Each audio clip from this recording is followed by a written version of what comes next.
Well, speaking of songs, would that be a good point to transition into the return of the high five? Sure. Alex and I, or Lexie and I, prepared... we used to do, on the podcast, it used to be our gimmick, we would do a top 5 countdown that we called the high five.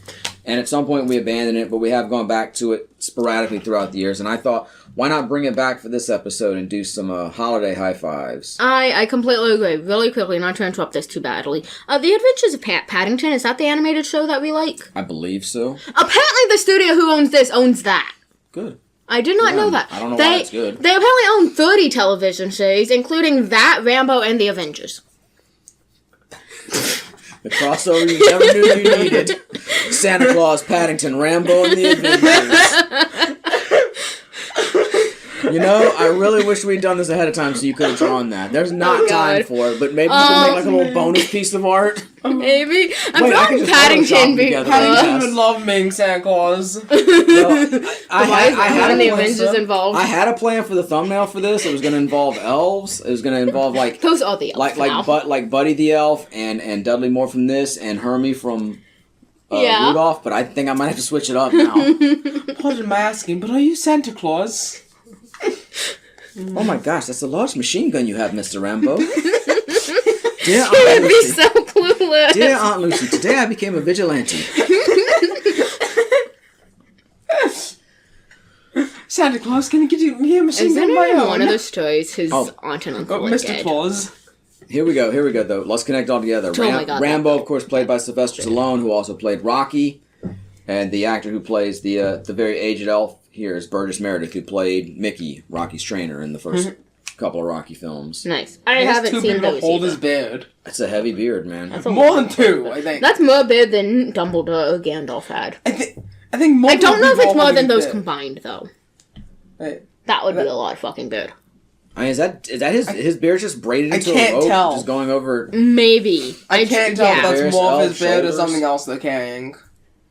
I don't know what was it. She went to bow, and then she went to, grab Pat's hand so he'd bow with her, and then she just stood up realizing, what am I doing? I'm not sure what she did. I think that is his beard. I think the end of his beard is braided, and it goes back the entire row of oh my god. half a dozen elves on each he's side. Got more beard than Dumbledore and Gandalf. He's got more beard than everybody combined. combined. That's the beard I've ever seen.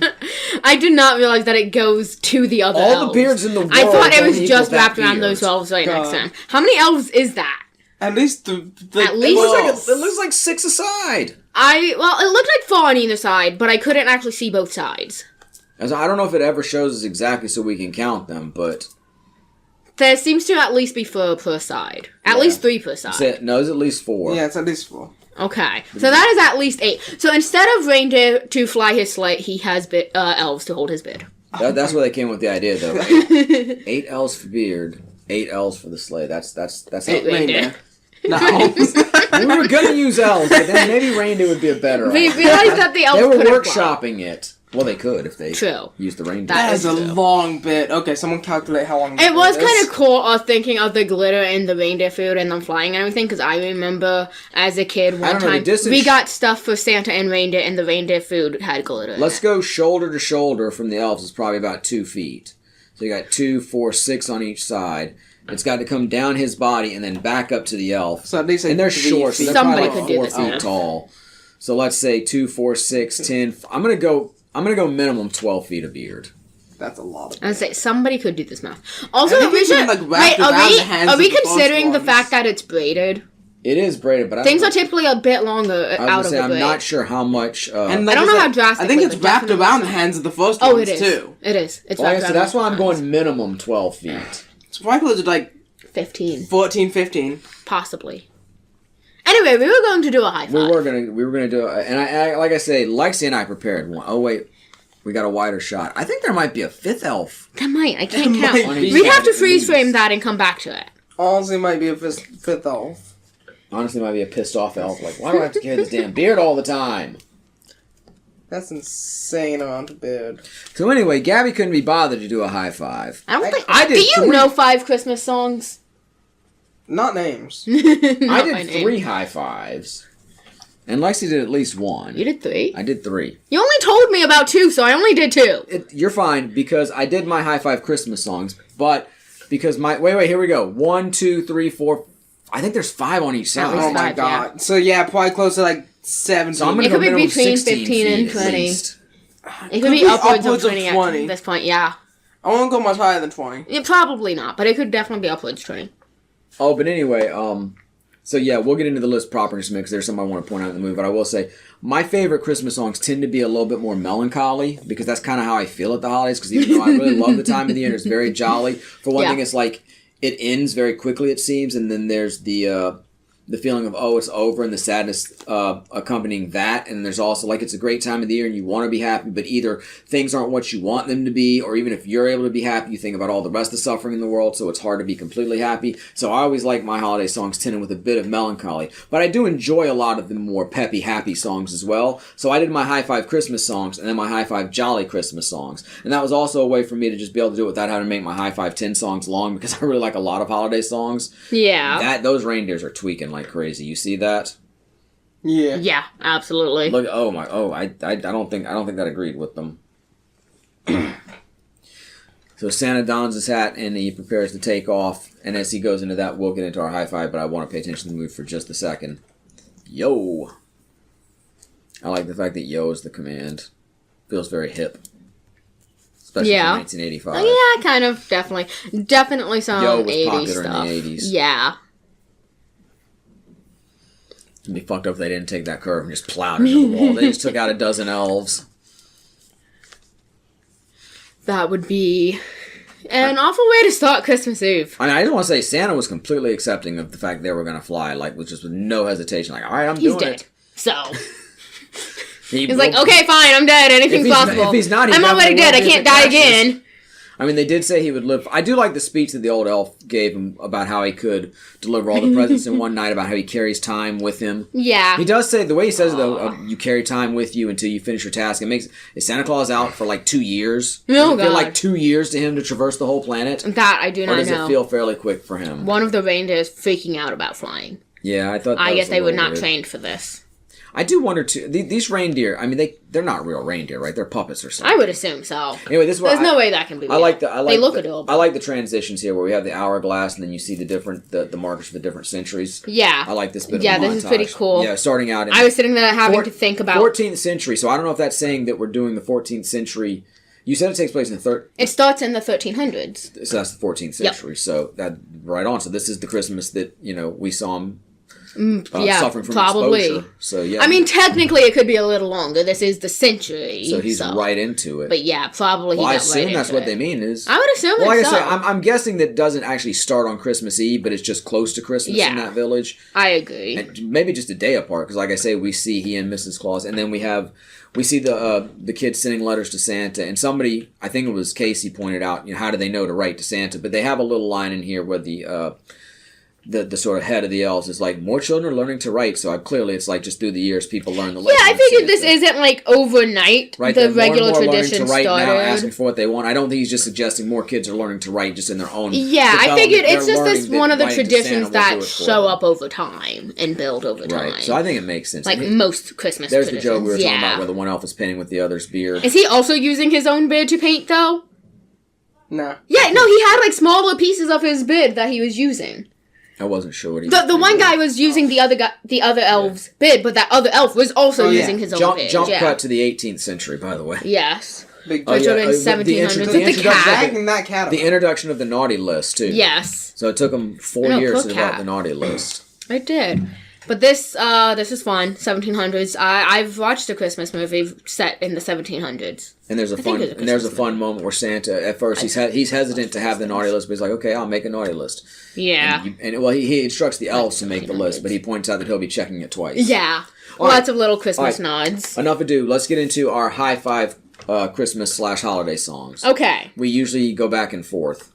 So, this is my... Should I do my jolly Christmas songs list first or last? Whichever one. Okay, well, I'll do my overall Christmas songs list. So, my honorable mention, I always do an honorable mention. Hold real quickly, I have to answer a previous question. They did use real reindeer for some scenes, but most of them, for ones that the deer could not do, they used animatronic puppets. Interesting. All right, so 5 Nights of Santas. Yep. All right, high five Christmas songs, holiday songs. I mean, these are all basic Christmas-based, because Christmas is the holiday I celebrate. honorable mention, Someday at Christmas by the great Stevie Wonder. Stevie Wonder has a trio of great Christmas songs. Everyone's a Kid at Christmas Time, Someday at Christmas, which I'm spotlighting here. Do you have an honorable mention? No. Okay, so I'll go right into my number 5 as well, and also Twinkle Twinkle Little Me by Stevie Wonder. Okay. Which I first heard in my favorite Christmas movie, which you'll see on the list in just a minute when we do that. But these two of them are certainly Someday at Christmas, with its opening line of Someday at Christmas, men won't be boys playing with bombs like kids play with toys. Certainly optimistic, but also acknowledging the atrocities of life even at Christmas time. Very similar to what's going to be my number 1 pick as well.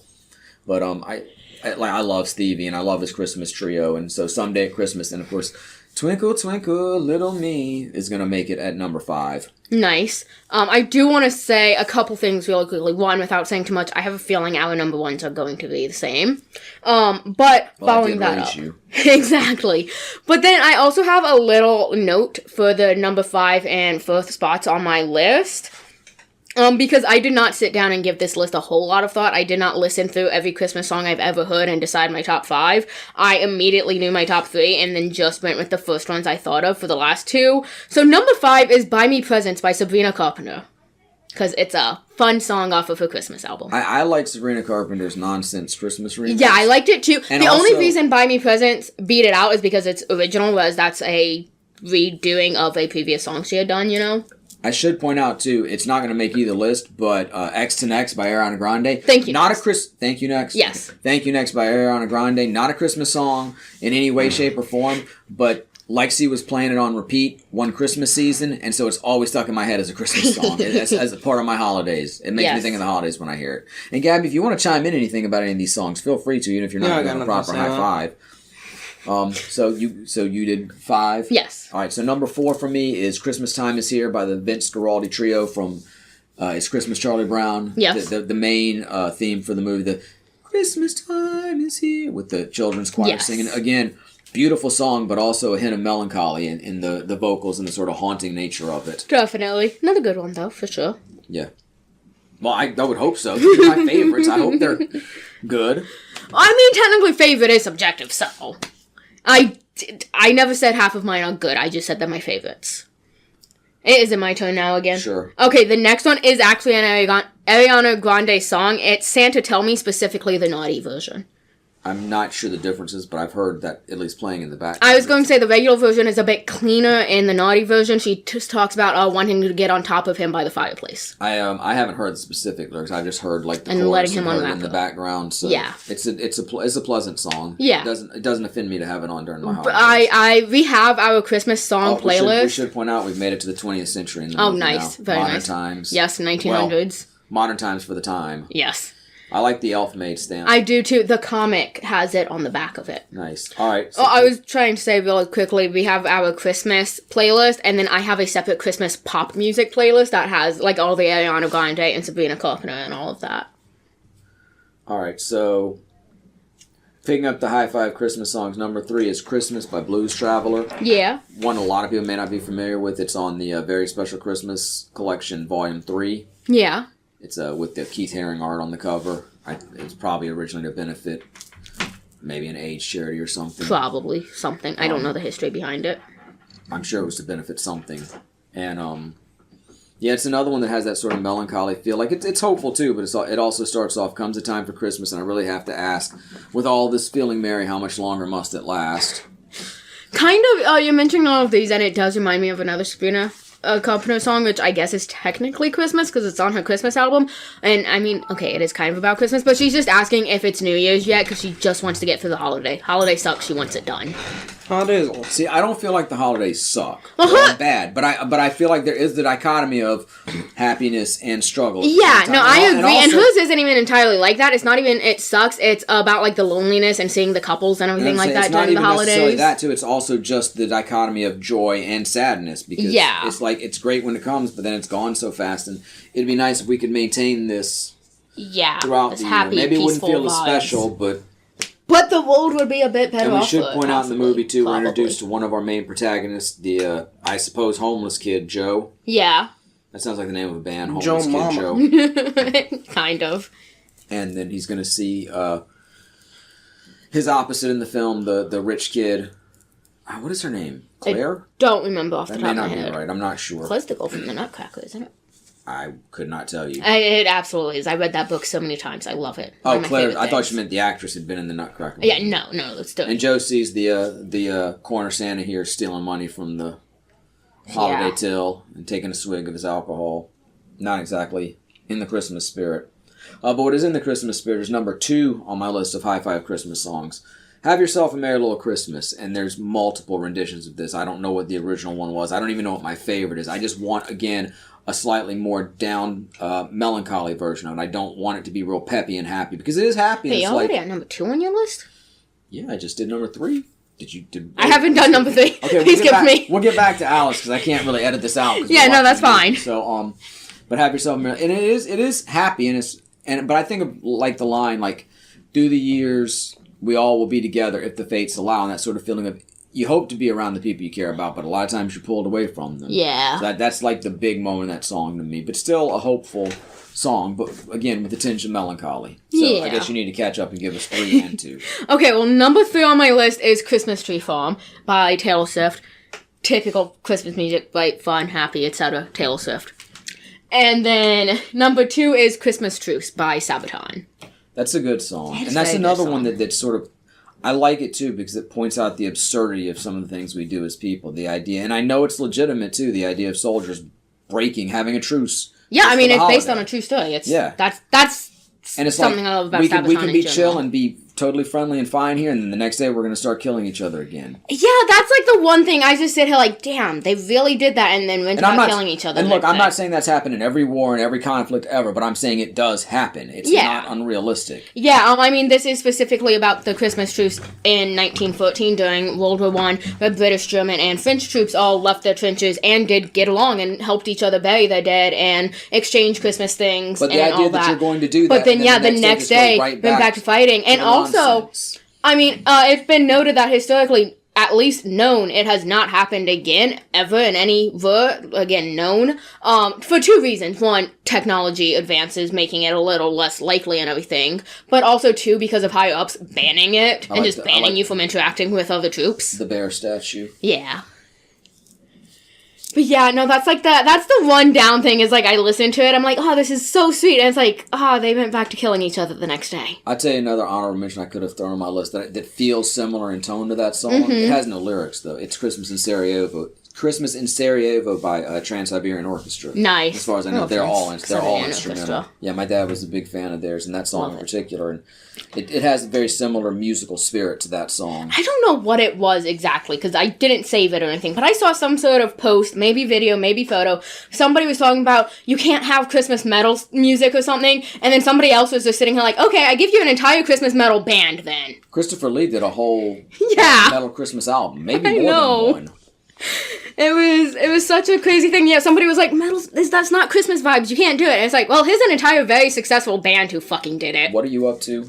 Well, I had to do number 1 after. So you should be at your number 1. You said it was going to be the same. You can see I cannot read your list. I'm visually impaired. You know what number 1 is. I would hope I do, yes. Exactly. Same. The greatest Christmas song of all time. Exactly. I first heard it in ads for something like Christian Children's Fund. It may not have been that, but it was some sort of charity that advertised on television. They use in their commercials. And it struck me there. But when it really got to me was we were coming home from Christmas, and we always spent Christmas at my grandparents' house, an hour away in the city capital. And normally we would come home via the interstate and then various back roads to avoid traffic and traffic lights. But there was another more direct route where you could just take the Highway 378 all the way back home, but you would go through town.